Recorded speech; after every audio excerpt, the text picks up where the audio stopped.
मंच पर उपस्थित समाजवादी पार्टी के राष्ट्रीय महासचिव, यहां से विधायक आदरणीय शिवपाल सिंह यादव जी, जिनके अध्यक्षता में ये कार्यक्रम संपन्न हो रहा है, सभा के अध्यक्ष मलखान सिंह यादव जी, विद्यालय प्रबंधक श्री फेरी सिंह जी, प्रधानाचार्य आदरणीय अनुज प्रताप सिंह जी, आयोजक अनिल प्रताप,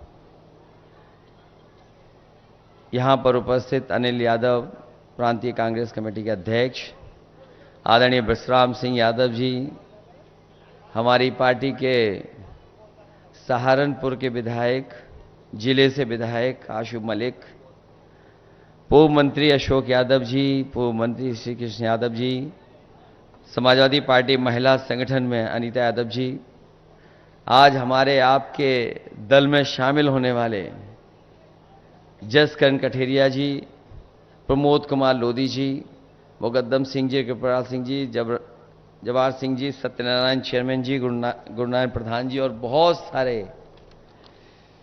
मैं देख रहा हूं हमारे सामने भी दाईं तरफ बहुत जिम्मेदार सभी हमारे आदरणीय नेतागण, यहां पर उपस्थित सभी आदरणीय बुजुर्ग, माताएं, बहनें, नौजवान साथी, पत्रकार बंधुओं, मैं सबसे पहले इस कार्यक्रम के लिए आए हुए सभी लोगों का बहुत बहुत धन्यवाद और आभार प्रकट करना चाहता हूं।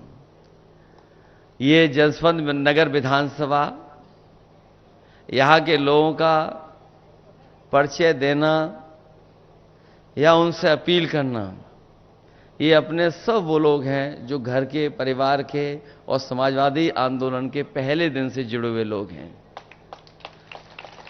और ये बात केवल हम लोग मंच से नहीं कहते हैं, जो विरोधी लोग हैं वो भी ये महसूस करते हैं कि हम और कहीं तिगड़म तो लगा सकते हैं, कुछ और बहाने कर करके वोट को इधर उधर कर सकते हैं, लेकिन जब जसवंत नगर का वोट खुलेगा तो वो रिकॉर्ड न केवल अपना रिकॉर्ड बनाता है, बल्कि जसवंत नगर अपना रिकॉर्ड भी तोड़ देता है, लाखों वोट से हमेशा जिताता है। मैं जब पिछली बार आपके सड़क के किनारे कार्यक्रम हुआ था, उस समय भी यही बात मैंने रखी तो कही थी, और आज भी मैं महसूस वही बात करता हूं कि यहां की जनता ने मन बना लिया है कि एक एक वोट समाजवादी पार्टी के पक्ष में पड़ने जा रहा है, और ये जिम्मेदारी अब आपकी और बढ़ जाती है, क्योंकि पिछली बार तो चाचा यहां थे, लगातार संपर्क कर रहे थे। अभी आपने मुख्यमंत्री जी का तो सुन ही लिया आपने, जो मुख्यमंत्री जी हैं उनके बारे में क्या कहना। जब विधानसभा में हम लोग रहते हैं तो वो गिनती भी उल्टी पुल्टी पढ़ते हैं। एक बार कोई सवाल को लेकर के वो खड़े हो गए और जाने कहां से वो अखबार लेकर के आए और उस अखबार की खबर के माध्यम से कहने लगे कि 46 में 56 भर्ती हो गए थे एसडीएम, और उस दिन से लेकर के आज तक हम लोग कई जगह पर कई माध्यम से पूछते रहेंगे, भाई वो कम से कम 46 से 56 वाली सूची तो दे दो। और अभी पता नहीं क्या भाषण दे के गए जो प्रसाद को चूरन समझते हैं, बताओ। ये हमारे मुख्यमंत्री, आपने देखा होगा सदन में जब भी चाचा को देखते हैं तो वो घबरा जाते हैं। तो जब जसवंत नगर में आए तो स्वाभाविक था कि उन्हीं के क्षेत्र में आए, और ऐसा नहीं कि उन्हें नहीं पता था, बस वो वोट मांगने की औपचारिकता करके गए हैं। उनकी जो एजेंसी के लोग हैं या जो हमारे आपके आसपास खाकी वर्दी के लोग खड़े हैं, और एक आध और भी कहीं छिप के खड़े होंगे जो भाषण नोट कर रहे होंगे, वो खुद सूचना दे देते हैं कि ये लाखों लाख वोट से आप जसवंत नगर से हारने जा रहे हो। और आज तो जसवंत नगर है और तारीख 1 मई है, ये समझ लो बीजेपी गई, इसका पता नहीं लगेगा इसके बाद। और फिर जब चाचा ने इलाज करने की ठानी लिया है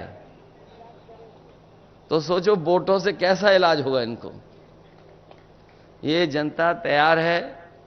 हमारे गुजरात के क्षत्रिय भाई लोग तो तलवार से नहीं, इस बार मतदान से मतवार कर रहे हैं, उससे इलाज कर रहे हैं।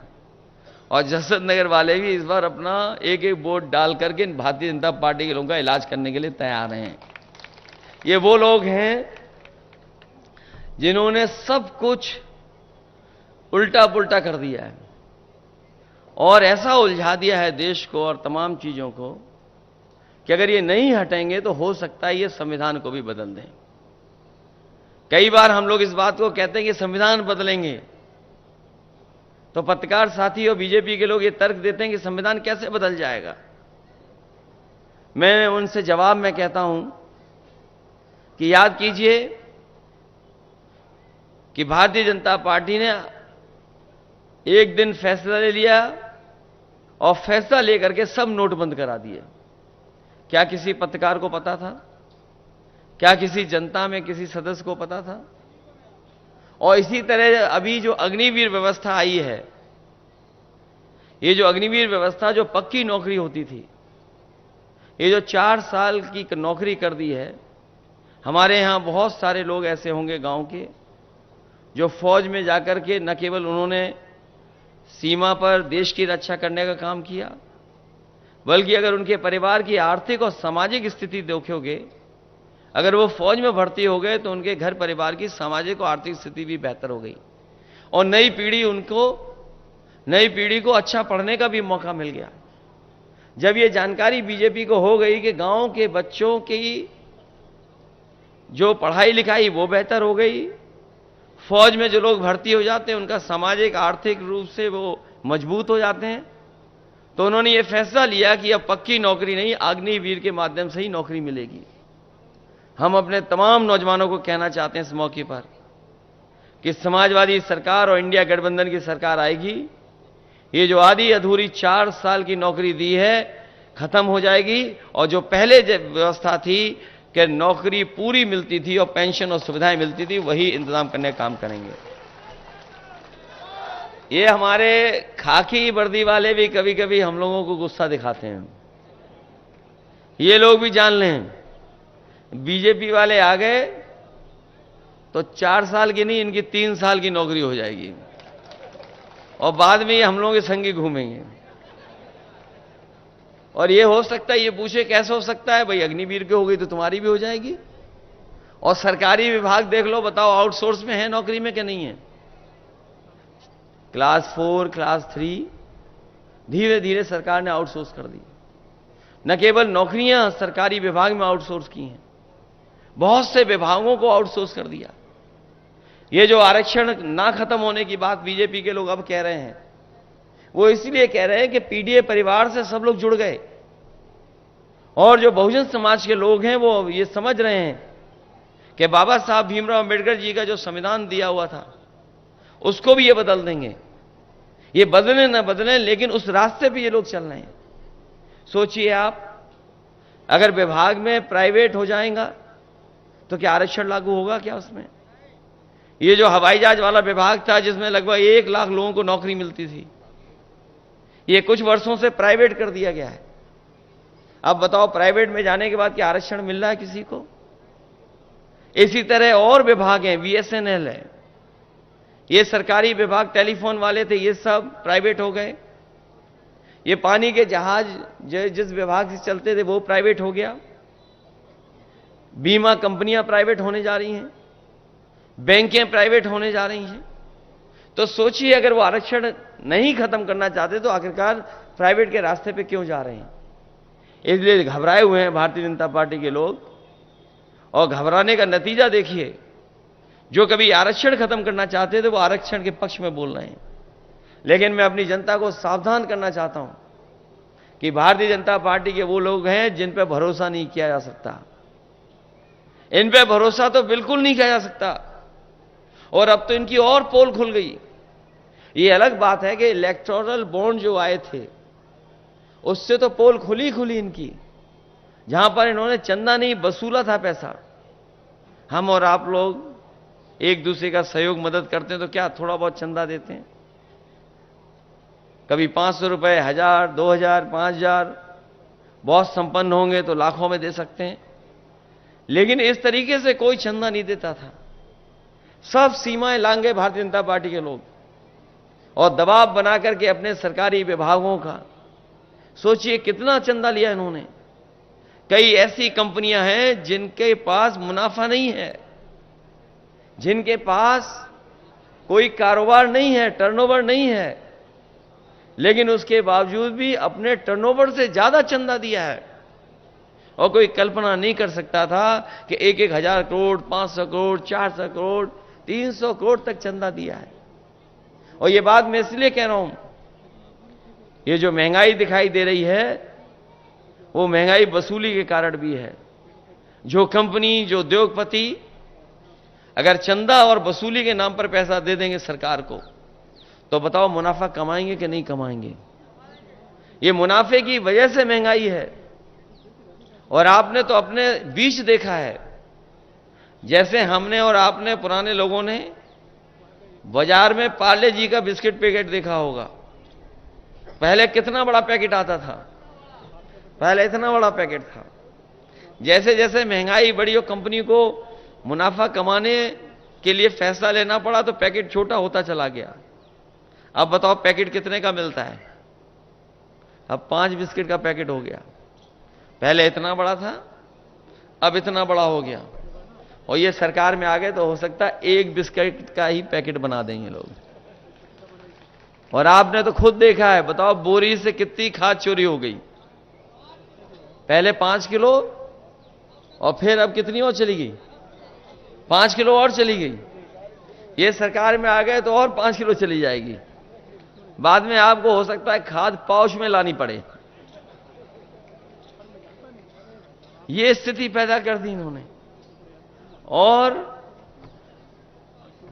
जिसको लेकर कि ये बहुत प्रचार करते थे, अब वो बात खुल गई। फिर ये लोग हमें और आपको सबको वैक्सीन लगवा रहे थे और जबरदस्ती वैक्सीन लगवा रहे थे।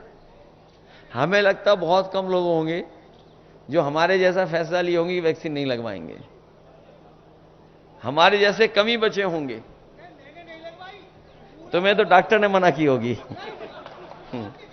तो एक तो हमने नहीं लगवाई। अब तो बात खुल गई ना। और सोचिए कंपनी को क्या कहना पड़ गया। कंपनी ने खुद हाई कोर्ट में कहा कि हां, इस वैक्सीन के बाद लोगों का हार्ट अटैक या हार्ट संबंधी बीमारियां बढ़ी हैं। अब सोचिए जिनके घर में सर्टिफिकेट होंगे, जो वैक्सीन के सर्टिफिकेट आप लोगों ने रखे हुए हैं, उसको देख करके आप वोट किसको डालोगे? आप बताओ। जब सर्टिफिकेट दिखाई देगा तो कोई भी भारतीय जनता पार्टी को वोट नहीं दे सकता। अलग तरह की चिंता डाल दी मन में कि पता नहीं कल क्या हो जाएगा। तभी तो क्या कहते थे कि अफसर ढूंढना चाहिए, कोई नारा दिया था उस समय उन्होंने।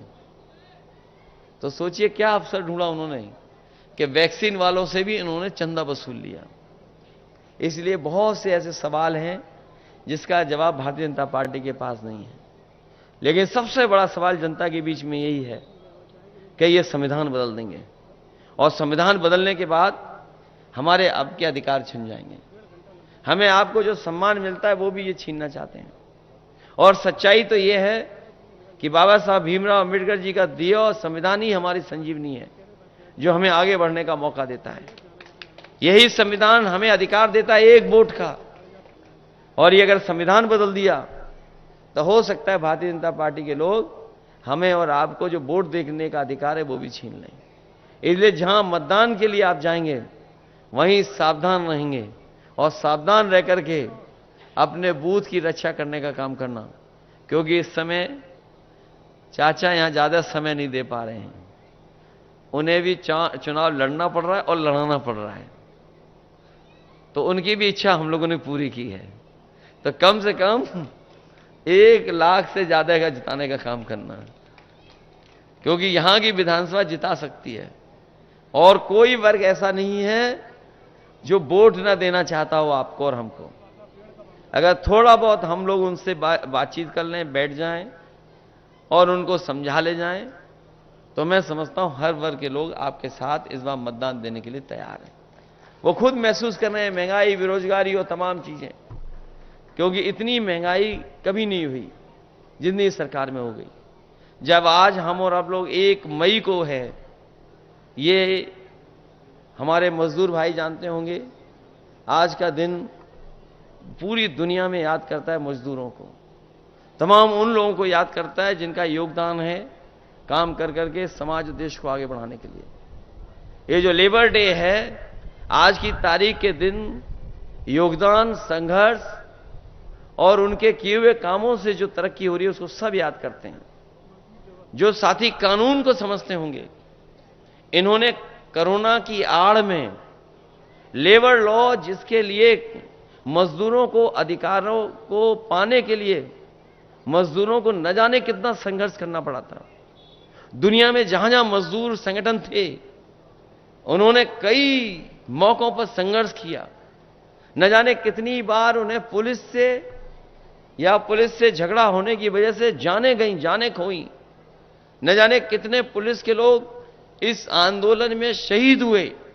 उसके बाद जो लेबरों को अधिकार मिले थे, मजदूरों को अधिकार, इन भारतीय जनता पार्टी के लोगों ने कोरोना की आड़ में उन कानूनों को भी ऐसा कर दिया है कि अब लेबर के पक्ष में वो कानून नहीं है। तो सोचिए, आड़ में क्या नहीं कर सकते ये लोग।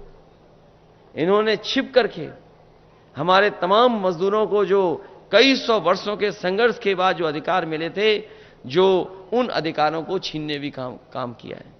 इसलिए इनसे सावधान रह करके इन भारतीय जनता पार्टी को हटाने का काम करना। जो पहले और दूसरे चरण के वोट पड़े हैं, उस चरणों में भारतीय जनता पार्टी और उनके सहयोगी लोग बहुत पीछे छूट गए हैं। पीछे छूट गए, इसीलिए उन्होंने अपना 400 पार का नारा बदल दिया। न केवल नारा बदला है, बल्कि उनके भाषणों में आप देखो क्या भाषा का इस्तेमाल हो रहा है। जो भाषा बोली जा रही है वो लोकतंत्र में कोई स्वीकार नहीं कर सकता। और जिस तरह के शब्दों का इस्तेमाल किया जा रहा है, अगर उन्हीं शब्दों को और उन चीजों का अगर हम आकलन निकालें और बैंकों से अगर आंकड़े निकालें, तो शायद भारत में सबसे ज्यादा गरीबों ने सोना रख करके कर्ज लिया होगा। सबसे ज्यादा बैंकों से लोगों ने, गरीबों ने कर्ज अगर लिया है तो सोना रख करके कर्ज लिया है। और यही बीजेपी के लोग जो बड़े बड़े लोगों का कर्ज माफ कर चुके हैं, और इतना नहीं, छोटा मोटा कर्ज नहीं माफ किया है, लगभग 16 लाख करोड़ कर्ज माफ कर चुके हैं उद्योगपतियों का।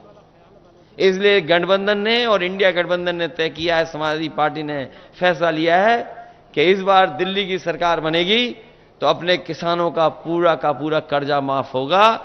जिस तरीके से उद्योगपतियों का कर्जा माफ हुआ है, उनका करोड़ों का कर्जा माफ हुआ है, हमारे किसानों का तो लाखों का है, करोड़ों का किसी का नहीं है।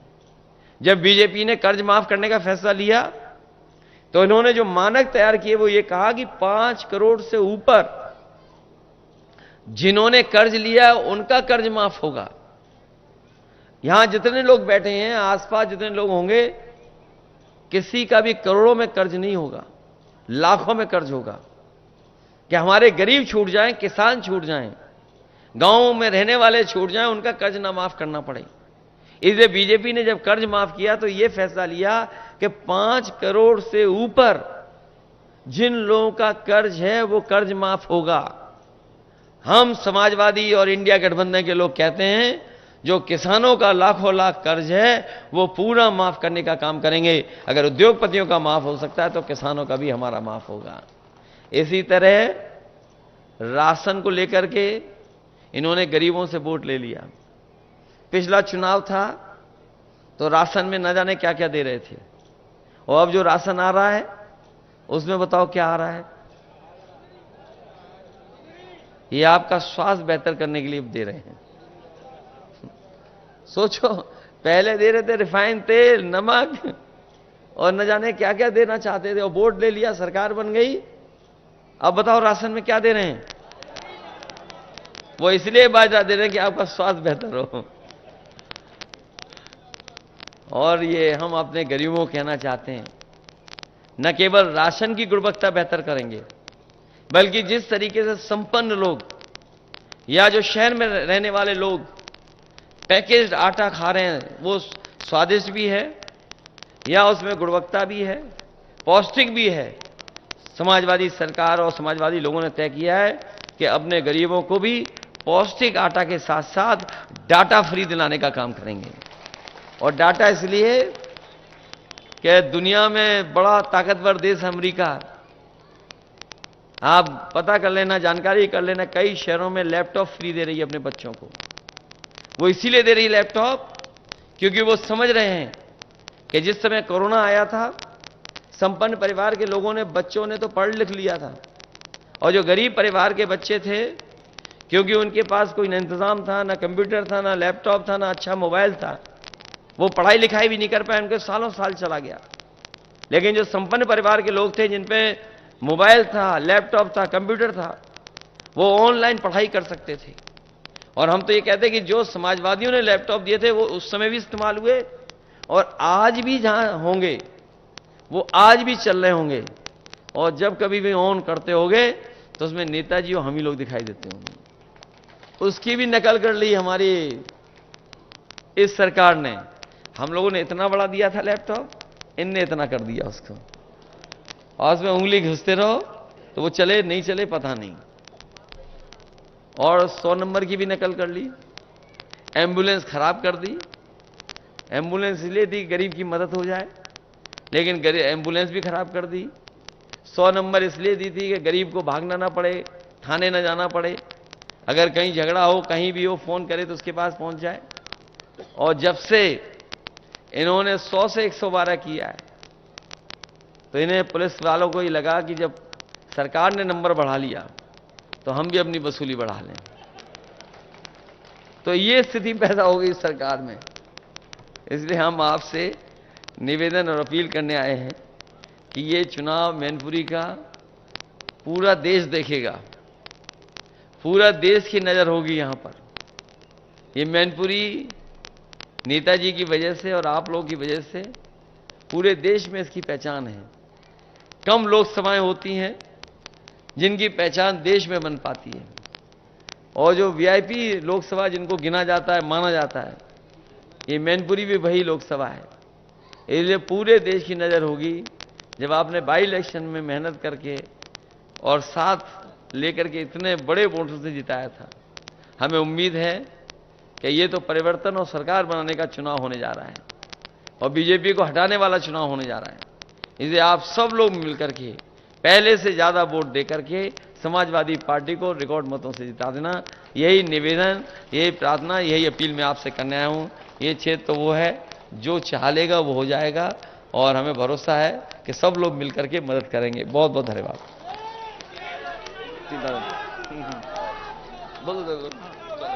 चलिए, सबको बहुत बहुत धन्यवाद। बस ध्यान रखिए 7 तारीख को वोट पड़ना है और डिब्बों को भर देना है, बस इतना करना आप लोगों को।